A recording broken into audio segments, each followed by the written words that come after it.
नमस्ते, म शिक्षक उत्तम घिमिरे। म विगत 7-8 वर्षदेखि नेपालमा अध्यापन गराउने कार्य गरिरहेको छु। अत्याधिक धेरै अभिभावकहरूको गुनासो, उहिलेको नानीबाबुहरूले पढ्नै मान्दैनन्, होमवर्कै गर्दैनन्, अनुशासनमा पनि छैनन्। यसका कारण के हुन्? विद्यार्थीलाई कारबाही गरिदिनु पर्यो, गाली गरिदिनु पर्यो, टेर्दैनन्, फोन मात्रै चलाउँछन् भनेर पटक पटक गुनासो गर्नुहुन्छ। अनि खास यसमा के गर्यो भने पढ्न सुरु गर्छन्, अनुशासित हुन्छन् र आखिर दोषी को हो त यी बच्चाहरू बिगार्ने? बच्चाहरू आफै जन्मजात दोषी भएर त जन्मिएको छैन। के कारणले गर्दा उनीहरूले पढ्नै मान्दैनन् त भन्ने कुराहरूको बारेमा म केही जानकारीमूलक भिडियो आज प्रस्तुत गर्ने जमर्को गरिरहेको छु। खास त आखिर दोषी को हो भन्ने हुन्छ। दोषी चाहिँ मैले मेरो दृष्टिकोणबाट सबभन्दा बढी दोषी त मैले अभिभावकहरूलाई नै देख्ने गर्छु। बच्चा जन्मेदेखि लगभग 4-5 वर्षसम्म तपाईहरुसँगै हुन्छ।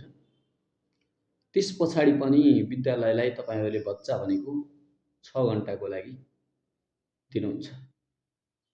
घरमा बच्चाले अनुशासन, संस्कारका कुराहरू तपाईहरुले राम्रो सिकाउनु भएको छ भने बच्चाले नपढ्ने भन्ने चाहिँ हुँदैन। केही बच्चाहरूले राम्रो पनि गरिरहेका छन्, अहिले गरिरहेको देखिरहेका छौँ हामीहरूले। उसलाई हामीले सानैदेखि संस्कार संस्कृति सिकाउन नसक्नु, अनुशासन सिकाउन नसक्नु भएका कारणले मेन दोषी हामी अभिभावक नै हुन्छ एउटा। अर्को दोषी को हो भन्ने हो भने नेपालको शिक्षा प्रणाली हो। यो शिक्षा प्रणाली हामीले व्यावहारिकसँग जोड्ने हो भने अङ्कमा मात्र, नतिजा त्यो रिजल्टमा मात्र विश्वास नगर्ने हो र व्यावहारिक पाटोमा जोड दिने खालको शिक्षा प्रणालीको व्यवस्था गर्ने शिक्षा नीतिहरू ल्याउने हो भने विद्यार्थीहरू त्यसमा इन्गेज हुन्थे। अर्को दोष शिक्षकहरूलाई पनि त्यत्तिकै उम्किन चाहिँ पाइँदैन। शिक्षकहरू पनि केही दोषी हुनु नै पर्छ। किनभने हामीहरूको त्यो रटाउने प्रवृत्ति छ, जुन घोकाउने प्रवृत्ति, जसका कारणले विद्यार्थीहरूको माइन्ड पजल हुने, कति घोक्ने।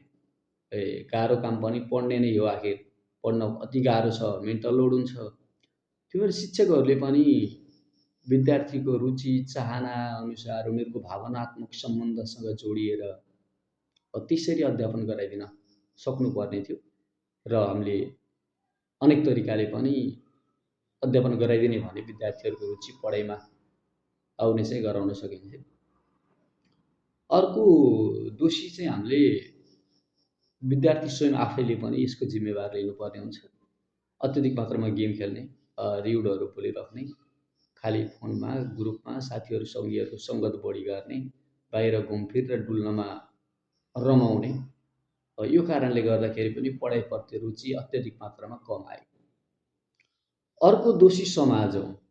एकदम समाजलाई हामीले दोष दिन सकिन्छ, किन भन्दा समाज नै त्यही प्रकृतिको छ, संस्कार संस्कृतियुक्त र अनुशासनले भरिएको समाज भएन भने विद्यार्थीहरूले राम्रो अवसर नै पाउँदैन, पढ्ने शान्त वातावरण नै पाउँदैन र ब्याड कम्पनीहरूको सङ्गतमा सजिलैसँग फस्दिन्छ, जसले गर्दा पढाइप्रति रुचि कमाउने गरिन्छ।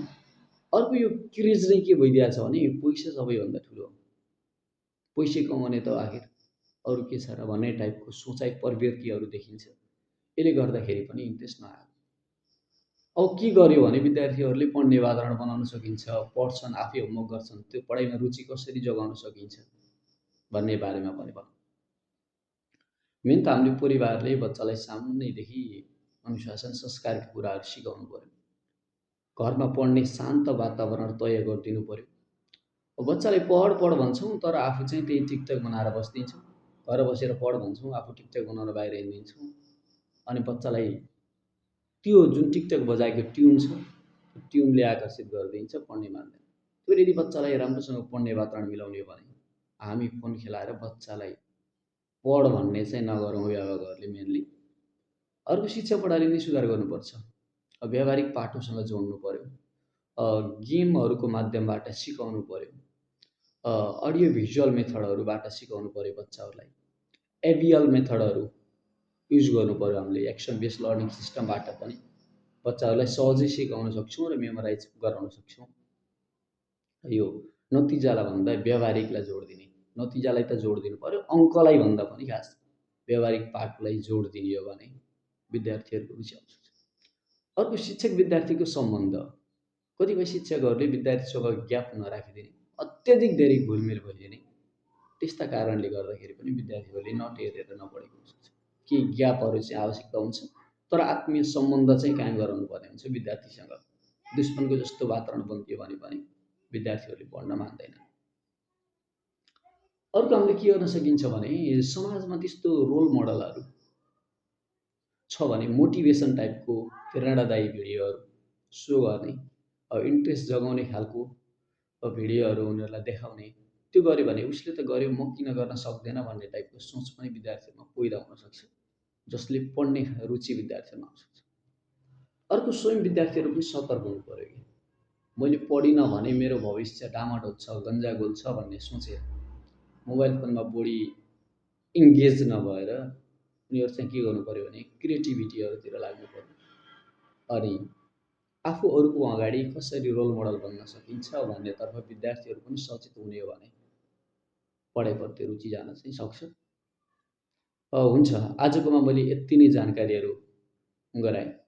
फेरि अर्को भिडियोमा मैले अर्को कुनै विषयवस्तुमा चाहिँ जानकारीहरू प्रस्तुत गर्नेछु।